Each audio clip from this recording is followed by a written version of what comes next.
Gracias a Celso por esas palabras de agradecimiento, sobre todo a Teresa por esa emoción tan fuerte que ha puesto en su ponencia. Estoy ante todo, mi más sincero agradecimiento a la Fundación Madrileña de Ayuda a Investigación de Trastorno Límite de Personalidad por concederme el honor, ¿no?, de moderar esta mesa, que yo creo que hoy más que nunca adquiere un valor trascendente, pero no solo por el apoyo incondicional que lleva 2 décadas dando a los pacientes y a los familiares afectados por la enfermedad, sino también por su vital impulso, la visualización de un problema que sigue bajo un paraguas del estigma, ¿no? Sumergidos además bajo esta pandemia, y no podemos obviar que su impacto es mucho mayor en las personas que sufren trastornos de salud mental, y no podemos ignorar, sobre todo, que el 75% de los trastornos por salud mental tienen su origen en la adolescencia, sin que a veces padres, ni profesores o médicos de familia puedan ver su existencia de forma precoz.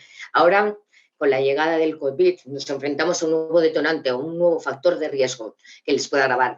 El TLP, como otros muchos trastornos, se camufla en forma de conflictividad, de adolescencia complicada, pero nada más lejos de la realidad. Vive bajo un sentimiento crónico de vacío existencial que se apuntala además en un fuente de desequilibrio emocional que empuja a la ira y a la falta de control de sus impulsos, pero la sociedad no lo entiende, porque no comprende que realmente una enfermedad neurobiológica compleja que impacta en la vida diaria de los afectados y de quienes rodean. Y esto hay que mostrarlo, hay que mostrar abiertamente todo lo que significa. No cabe en esta pequeña presentación, y sin embargo vamos a hablar de poder ponerle visibilidad y freno a esta enfermedad, como a otras muchas que afectan a nuestros niños y a nuestros adolescentes, para poder dar un paso más adelante. En esta gran mesa, en la que además se juntan gente que es los verdaderos avances de investigación terapéuticos y sociales, vamos a hacer con el elenco de estos grandes profesionales, vamos a intentar poner un poco en situación una situación que muchas veces pasa desapercibida por la sociedad. Tenemos además de la mano el primer estudio sociológico del trastorno de personalidad en España, pero tenemos a todos vosotros, que yo me callo que sois vosotros los que tenéis que hablar para dar pie. Por lo tanto, podemos empezar y vamos a dar paso, ni más ni menos que a Dolores Mosquera Barral, que es la directora del Instituto de Investigación y Tratamiento del Trauma y los Trastornos de Personalidad. Es Clínico Superior en EMDR, es una técnica bastante novedosa en España y la verdad que está dando muy buenos resultados, y con ella vamos a hablar un poco del rechazo a uno mismo y el trabajo en las conductas destructivas. A ver, primero, muchísimas gracias, Teresa. Gracias por tu presentación. Pues es impresionante ver la cantidad de energía que tienes después de todos estos años, y yo creo que eso es muy motivador, ¿no? Y es una energía muy positiva que es necesaria para poder seguir, ¿no?, pues luchando, haciendo todo este trabajo estupendo que estáis haciendo. Me decías antes que hace muchos años que nos conocemos, y para mí es una satisfacción pues ver todos los avances que hay. ¿Queda trabajo por hacer? Mucho. Se ha avanzado muchísimas cosas. Yo creo que cada vez hay más profesionales con interés en el abordaje de los trastornos de personalidad, del trastorno límite. Creo que cada vez se entiende un poco mejor, un poco menos mal en algunos casos. Y bueno, parte de lo que yo quería presentar hoy está relacionado con una de las dificultades que creo que sigue estando presente para entender a las personas con TLP, ¿sí? Entonces, por eso he elegido el tema del rechazo hacia uno mismo. Ya hemos hablado de varias opciones, pero este encaja muy bien con parte de lo que ocurre a día de hoy, ¿sí? Entonces, bueno, lo primero es comentar simplemente rápido cómo se suelen regular los pacientes con trastornos de personalidad. ¿Sí? Cuando no se encuentran bien o cuando algo les hace daño, les afecta, cuando ocurre algo, lo más habitual cuando empezamos a conocerles es que se regulan a través de las autolesiones, los intentos de suicidio, el enfado con ellos, con los demás, con no saben qué, con todo, ¿no? A veces, explosiones de ira, peleas, romper cosas, alcohol, drogas, automedicación, sexo, comer, no comer, comprar cosas, síntomas obsesivos, somatización, aislamiento, automedicación y defensas aprendidas. ¿Qué nos dice esto? Pues esto forma parte de las dificultades que supone entender a muchas de las personas que tratamos, porque lo que se ve es una conducta y no lo que hay detrás. Lo más importante no es los síntomas, sino qué está generando estos síntomas y cómo ayudarles a que tengan más capacidades para manejarlo. Hay otras estrategias de regulación defensiva, una manera de regularse más defensiva aprendida, que es pues a veces cuidar a los demás, ¿sí? A veces complacer. Muchos de los pacientes como que se adaptan a lo que otros esperan, ¿no? A veces en todos los ingresos se habla, ¿no? De cómo a veces el paciente con TLP, como es como un camaleón que se mimetiza. ¿Por qué? Bueno, pues porque está buscando su identidad y a veces cuando conecta bien con alguien, pues intenta, ¿no? Pues coger alguna de esas cosas que podrían dar una explicación a lo mal que se encuentran. A veces hay pacientes que no ven sentido a la vida y que están ahí como intentando pues existir por otros, ¿sí? Y si el otro no está, tiene muchas dificultades para sentir que ellos valen la pena como persona independiente. Y a mí esto es una de las cosas que más me preocupa. Algunos se distancian, acaban aprendiendo conductas evitativas que se confunden porque es como que no tienen interés y sí lo hay debajo. Algunos pacientes, los pacientes que tienen más historia de trauma, puede tener pues, síntomas disociativos que también son difíciles de entender si no estamos familiarizados, y a veces son pacientes que idealizan mucho a otros, ¿sí? Y esto les pone en posturas súper peligrosas porque a veces están idealizando a personas que no son sanas para ellos y no se dan cuenta, ¿sí? Entonces, bueno, pues hay muchas dificultades que vamos a tener que entender para ayudarles. Uno de los aspectos más nucleares para mí del trastorno límite es la tendencia a infravalorizar todo lo que ellos son o pueden llegar a hacer, ¿sí? Y esto está muy presente. Si vuelvo a cómo se suelen regular, me pregunto, ¿no? Para mí, ¿no? Entre todos, ¿qué es lo que falta aquí? ¿Por qué?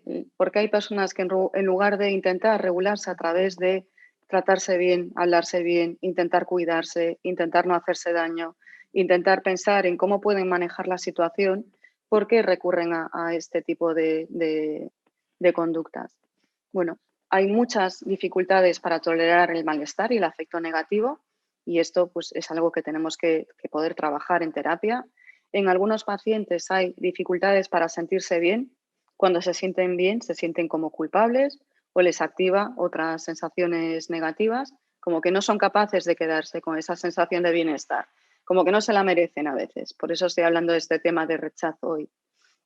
Muchos de los pacientes tienen tolerancia, muy poquita tolerancia a la frustración y a imprevistos.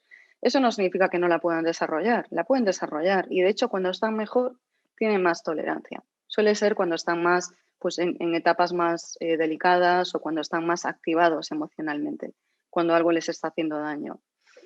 Es importante que puedan aprender a desarrollar pues, la capacidad para responder ante imprevistos, para resolver problemas, que a veces es un problema que cuando están tranquilos pueden entender que tenía una solución más fácil de lo que en ese momento podían pensar, pero en ese momento como que no hay salida y no se sabe cómo responder. Y otro de los problemas es las dificultades para pedir ayuda o cómo se pide ayuda. A veces se pide ayuda de una forma que los demás no entienden o que los demás, pues, que genera rechazo. Y esto forma parte de uno de los problemas que seguimos teniendo en salud mental. Sí, ¿qué pasa cuando el paciente acude desbordado, se siente mal y cómo responden los diferentes profesionales a este malestar? Sí, entonces, bueno, aquí hay algunas de las cosas que yo creo que sería importante trabajar con todo el tema de mentalización, el pensamiento reflexivo, los límites propios y ajenos, el tema de la empatía, que en algunos trastornos como el TLP está como hiper desarrollada, pero en momentos puntuales, porque cuando están activados les cuesta pensar en lo que el otro puede estar sintiendo, notando y es como que lo llevan a ellos, ¿no? Generalmente de una forma negativa. Y después hay otros trastornos de personalidad donde la empatía pues, no está muy presente y hay que trabajar con esto. Y también con todas las necesidades que a veces pues, forman parte del rechazo que hay. Cuando yo planteo hablar de rechazo hacia uno mismo, ¿por qué? Intentaba pensar ayer, ¿por qué es importante hablar de esto? Yo creo que sigue habiendo muchos mitos. Teresa pues, nos hablaba un poco de esto, ¿no? Falta de formación, falta de actualización. Es triste y no es por ser negativa, pero cuando decía antes que falta, aún nos queda trabajo, es que sigue habiendo una visión bastante negativa, no en todos los sitios. Cada vez hay más unidades, centros específicos, personas que quieren rotar en las diferentes unidades y centros que trabajan con estos pacientes. Esto es bueno, quieren saber cómo trabajar con ellos. Pero es un paciente maltratado, es un paciente poco comprendido y es un paciente que pues, las respuestas en muchas de las ocasiones siguen dejando mucho que desear. Teresa me decía que nos conocimos hace años. Hace años yo hablaba un poco de cosas similares, con menos experiencia, y a veces recibía mensajes como, bueno, cuando tengas experiencia sabrás lo que es de verdad. Bueno, pues ahora tengo más experiencia, puedo decir eso. Han pasado los años y sigo pensando lo mismo, de hecho, más convencida, porque veo los avances que tienen muchos de los pacientes, la mayoría que atendemos en el centro. Para mí, un problema con el trastorno límite es la confusión que hay con otros trastornos de personalidad. Hay trastornos de personalidad con rasgos mixtos, ¿sí? Que no acaban de encajar en ninguno, que cumplen muchos criterios para diferentes trastornos. Con frecuencia se les pone la etiqueta de TLP y en muchos de los casos tenemos personas con una estructura narcisista encubierta que se presenta como TLP. Yo siempre digo que para mí esto es muy importante identificarlo porque son los pacientes que dan mala fama a los pacientes con TLP. Sí, porque se presentan de otra forma y acaban generando mucho rechazo en los profesionales que los atienden. Entonces, es muy importante conocer la realidad de las personas con trastorno límite. Hay 3 problemas principales, hay muchos, ¿no? Pero estaba pensando en 3 problemas principales en torno a esto, ¿no? Pues sigue habiendo esta visión negativa sobre el TLP por parte de algunos profesionales, sigue habiendo una visión muy negativa de muchos pacientes con TLP que se odian. O sea, es como un rechazo brutal a ellos mismos. O sea, hay poquitos momentos donde pueden valorar algunas de las cosas que llegan a hacer, pero lo que suele predominar es más un hay algo malo en mí y si la gente me conoce de verdad, escapará corriendo. Y se confirma con muchas de las relaciones que tienen donde hay personas que se van alejando porque a veces no entienden, porque les cuesta mantener esta relación y la persona con TLP se queda con una sensación de fracaso de que expulsa a todos. Si es una persona un poco más defendida, pues se enfadará con los demás, que es una manera de llevarlo mejor. Y a nivel familiar, que siempre ha sido un componente crucial en el abordaje, sobre todo en nuestra cultura, en España, hay mucha ambivalencia. Hay algunos familiares que pueden entender bien, hay familiares que después de muchos problemas en la convivencia, pues tiene un desgaste emocional importante. A veces la información recibida no ayuda, ¿sí? Porque dependiendo si vas pidiendo ayuda y un profesional te está diciendo una serie de cosas bastante negativas, te confunde, ¿no? Dices, a ver, pues si esto me lo dice un profesional, debe ser así. Claro, pero si tenemos en cuenta que no todos los profesionales van a tener una visión más actualizada y adaptada a la realidad, esto pues son problemas que se unen. Sí, entonces lo que decía antes, los pacientes con TLP suelen ser muy incomprendidos en diferentes dispositivos, sigue siendo así, cada vez menos, pero sigue estando ahí. Se sigue pensando mucho en el tema de manipulación, egoístas, caprichosos, demandantes, ¿no? Que decía antes Teresa. Sí, bueno, que no son unos maleducados y está bien saber esto, ¿no? Decía más cosas. Pero sigue habiendo este cajón desastre para el diagnóstico, nos guste o no. Siempre que hay una persona que tiene dificultades a nivel impulsividad, X áreas así más llamativas, es muy fácil que acabe pues, teniendo una etiqueta de TLP y en muchos de los casos no es el diagnóstico correcto. Y insisto, son pues, muchos de los casos que dan mala fama a lo que es el diagnóstico de trastorno límite. Mi pregunta es, cuando tenemos una visión negativa, ¿sí? ¿Qué postura adoptamos? ¿No? Antes de conocer a un paciente, ¿estamos delante del paciente de la misma forma? Si ya pensamos, uy, viene un trastorno límite aquí, a ver la que va a montar. No. ¿Les llegamos a escuchar de verdad? Yo creo que no. ¿Se puede tener interés y curiosidad acerca de por qué está el paciente ahí, qué necesita? No. Y si el paciente pensamos que está manipulando, ¿cómo podemos explorar de manera objetiva en qué necesita ayuda? Es como que eso ya interfiere, ¿sí? Con lo básico de una atención necesaria. Y si hay una visión muy negativa, el tipo de intervención que vamos a hacer pues no va a ser eficaz, porque ¿cómo puede ser si tienes una idea preconcebida? Tienes una idea de un diagnóstico, no de una persona que está ahí, que cumple X criterios. ¿Se puede ser coherente si están interfiriendo miedos? Si crees que es una persona que sí, se puede explotar en cualquier momento y hacerte daño, pues no, tampoco, ¿no? y tampoco podemos ser neutros. Entonces yo creo que esto forma parte de algunas de las dificultades.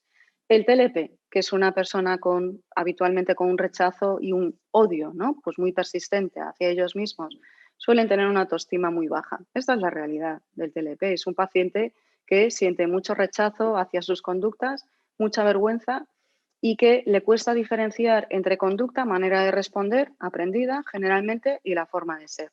Si yo mezclo lo que hago con cómo soy, sí, todo en mí está mal. Y no me planteo que hay cosas que puedo mejorar y que son reacciones que es importante que entienda. Entonces, claro, vamos viendo ya personas, dependiendo de la edad en la que conocemos el paciente, pues que tienen una visión súper negativa y con muy poca expectativa de que puedan hacer nada para cambiar. Son pacientes que suelen usar un filtro muy negativo acerca de lo que ellos piensan o de lo que otros piensan acerca de ellos. Y generalmente el paciente con TLP, el paciente con TLP de verdad, es un paciente que suele sale muy mal parado. No es un paciente que piense que está por encima de los demás, que los demás... No, esto es el narcisista encubierto, sí que está siempre quejándose de los demás, de lo poco que hacen, nunca es suficiente. Es como un discurso muy centrado en todos me hacen daño, todos lo hacen fatal. El paciente con TLP puede tener a veces esa manera de describir, pero solo cuando está activado. Y rápidamente pasa a odio y a sentirse fatal por lo que acaba de decir. Sí, entonces entramos en todas las conductas destructivas, que por eso las enlazo. Cuando la familia convive con el paciente, pues con frecuencia se puede acabar contagiando, porque después de mucho tiempo e intensidad, esto es lógico y es comprensible. Y mantener la perspectiva después de un montón de años de sufrimiento, de experiencias negativas, ingresos, intentos de suicidio, cuando los hay, conductas impulsivas, toda la estrategia, las defensas que hay, pues no es una tarea fácil. ¿Sí? Por eso es tan importante seguir avanzando en estos temas. Si la familia no tiene ayuda, tiene muchas menos posibilidades de apoyar de manera sana y efectiva. A veces siguen repitiendo cosas que creen que deberían funcionar sin darse cuenta de que eso realmente no está ayudando. ¿Pero por qué? Porque quieren ayudar y porque están intentando hacer lo mejor que pueden. Vamos entrando en la aversión y el rechazo hacia uno mismo. ¿Sí? Aquí tenemos, ¿no? Pues esto, odio este sentimiento, como que estoy aquí y no lo estoy, como que le importo a alguien pero no es cierto, como que pertenezco a cualquier otro sitio menos aquí. Sí, una sensación de no pertenecer en ningún sitio, de estar de más o de no encajar.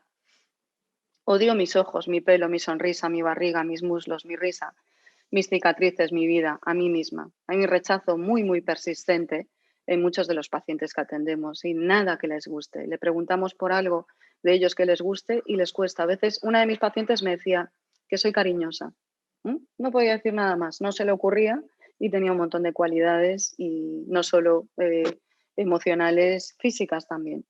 Me odio a mí mismo y me quiero morir. ¿Sí? Cuando hay un odio tan persistente hacia uno mismo, la opción de desaparecer y para qué seguir viviendo, pues empieza a tener más peso.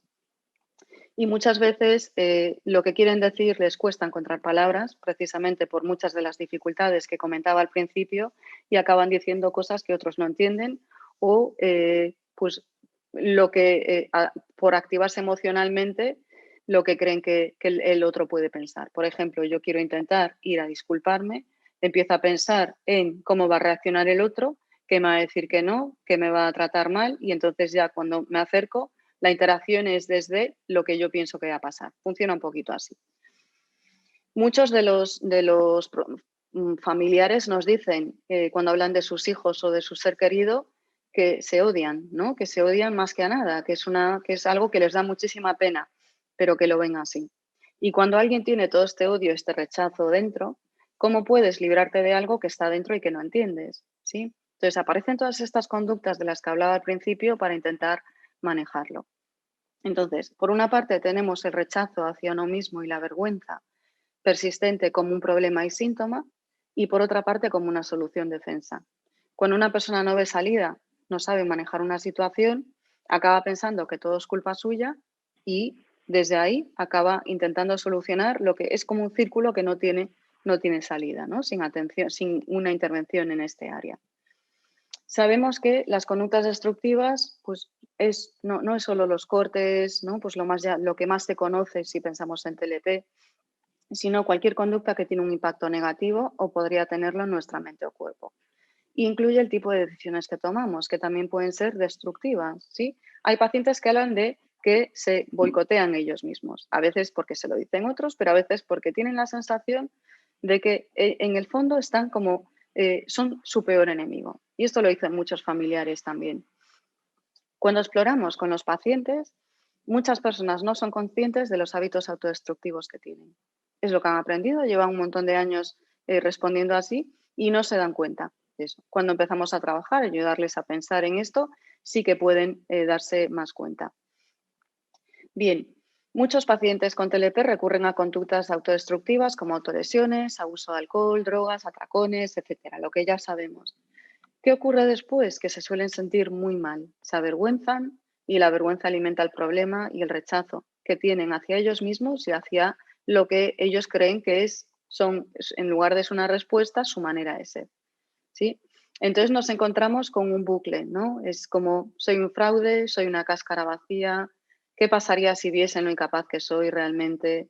Nunca seré feliz, no merezco nada. Hay muchos pacientes que tienen este tipo de creencias, ¿sí? Que son tan nucleares que es muy difícil de intervenir si no entienden de dónde está viniendo esto, ¿no?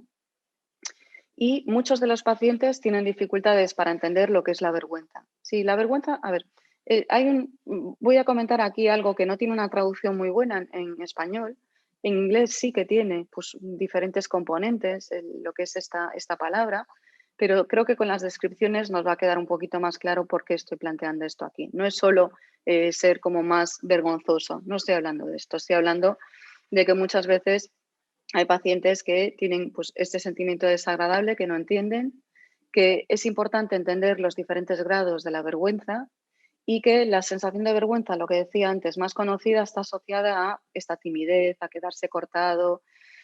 Este tipo de vergüenza no es tan difícil de reconocer para el paciente, para familiares, para nosotros. ¿Sí? O sea, no es tan complicado porque se puede identificar y no va asociado a un componente tan negativo acerca de uno mismo. Se suele confundir la vergüenza con los sentimientos de culpa, pero la vergüenza está más relacionada con la identidad, el tipo de vergüenza persistente de la que yo estoy intentando hablar. Es una emoción que conlleva la experiencia de sentir que uno es defectuoso y que por tanto no merece ser aceptado, no merece nada bueno, ¿sí? Entonces, bueno, es como algunos autores, por ejemplo, aquí Brené Brown describe la vergüenza como la voz que no para de decirnos cosas como no eres suficientemente bueno, nunca llegarás a nada, pero ¿quién te crees que eres? ¿No? Que esto es algo que está ahí de fondo en muchos pacientes con TLP. Se ha descrito también como la emoción silenciosa, el secreto, porque es algo de lo que no se suele hablar o compartir. Aquí tenemos diferentes componentes de la vergüenza, asociados a la vergüenza. ¿Sí? Por ejemplo, Richard Sheffer, un colega americano que tiene pues eso, publicaciones en el campo de los trastornos disociativos y habla de diferencias. Habla de la culpa ¿no? Puede ser una emoción positiva en muchos aspectos, nos ayuda a detectar algo que no hemos hecho bien o que necesita mejorar. Me arrepiento de lo que hice, me gustaría disculparme. Sí, me arrepiento de mi conducta, de lo que hice. ¿Sí? Yo como persona estoy bien, pero he hecho algo que no está bien. Me he comportado mal erróneamente y me siento culpable por ello. ¿Sí? Esto no es algo pues, tóxico y que afecta al sentido del yo. ¿Vale? Tenemos ya el componente de la vergüenza donde empieza a ser esta vergüenza más persistente, ¿no? Con una connotación ya de soy malo, he fracasado, soy irresponsable, no estoy a la altura, defraudo a los demás. ¿Sí? Y ya a veces se convierte en frases como soy asqueroso, doy asco, soy un fracaso, solo una persona sin valor que no vale podría hacer algo así de horrible. Vamos viendo que aquí ya, más que la culpa que hablábamos antes, ya está más asociado al sentido de cómo es uno.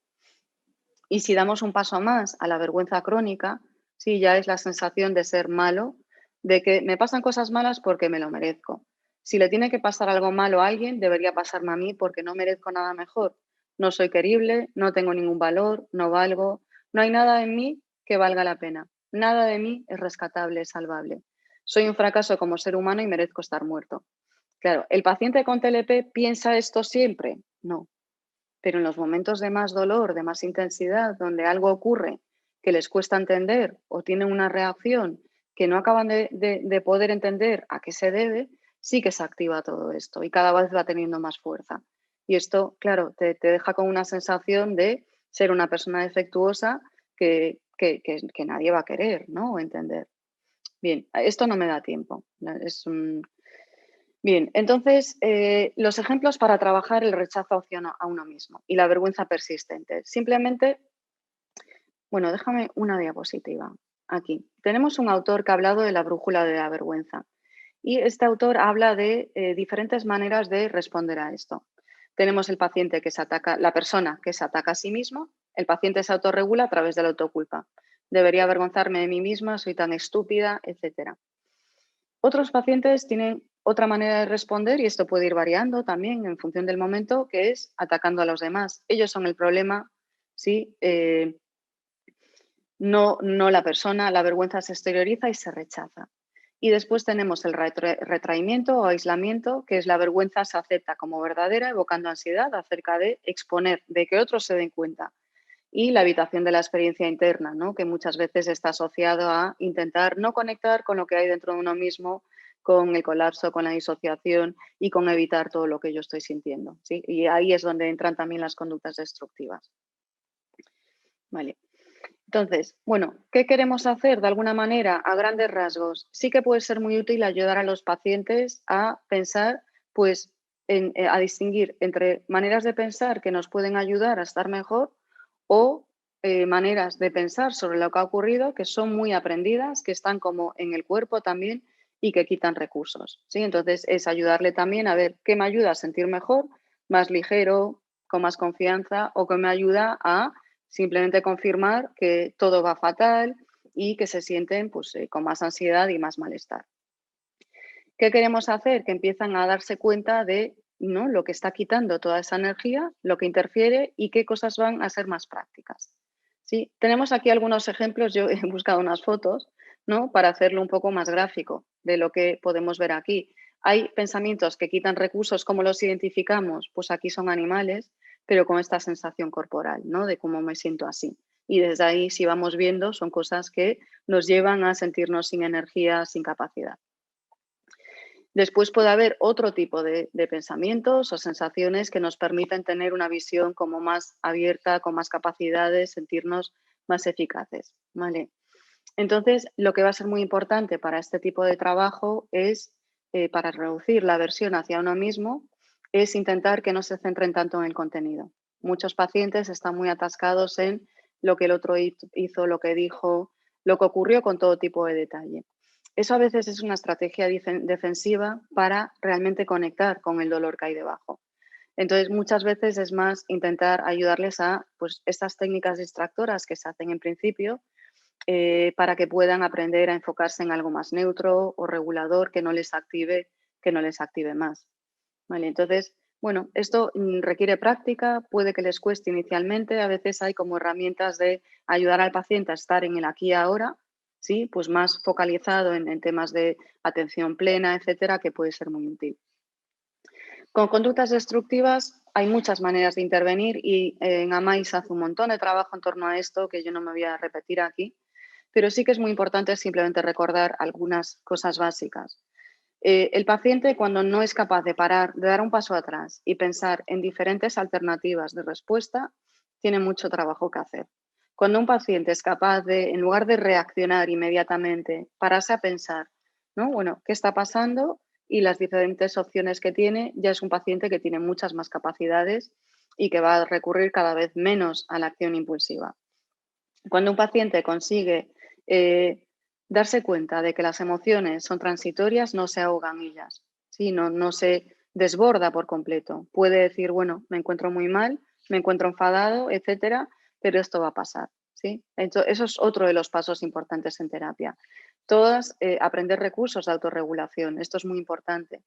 ¿Qué pasa con los pacientes con TLP? Que son pacientes que a veces pues son personas que están acostumbrados a necesitar al otro, ¿sí? A que el otro les pueda ayudar. ¿Qué ocurre? ¿Cuál es el problema de esto? Primero, que no acaban de sentir que ellos pueden regularse por sí mismos y pueden, son personas muy capaces, ¿sí? y que no siempre el otro puede estar ahí disponible. Entonces, esto trae una serie de problemas en las relaciones con los demás porque no todos pueden estar ahí todo el tiempo y que además, si uno depende de otros, nunca se siente competente como ser humano, como persona capaz de poder gestionar cosas, y sí que pueden. Y otras de las dificultades es aprender a pedir ayuda antes de desbordarse, ¿sí? Entonces, esto es muy importante. Bueno, yo creo que, como no me quiero pasar del tiempo y tenía que hablar hasta las 10:15, en principio yo creo que me quedaría aquí, Teresa, ¿sí? Porque además ahora tiene que hablar Carlos, ¿no? Alan, muchas gracias. La verdad es que ha sido una exposición bastante ilustrativa, sobre todo una radiografía muy, muy concreta, ¿no? de lo que les sucede. Has hablado, había una parte positiva en el arranque tuyo de tu ponencia, en el que nos decías y nos comentabas que sí que al menos hay un conocimiento un poco más amplio, ¿no? por parte de los profesionales. Nos queda superar ese paso que has dicho tú, ¿no? que al parecer hay muchos otros profesionales que lo rechazan o que simplemente o no se creen el trastorno. Ese rechazo a sí mismo del que has hablado, esa forma de hablar de la empatía también, ¿no? Ese odio hacia sí mismo, pues, cuando lo cuentas deja un poco de huella, la verdad, pero nos acerca muchísimo un poco al conocimiento, ¿no? del trastorno y sobre todo a las pautas que posteriormente tú has dado para poder ayudarles, ¿no?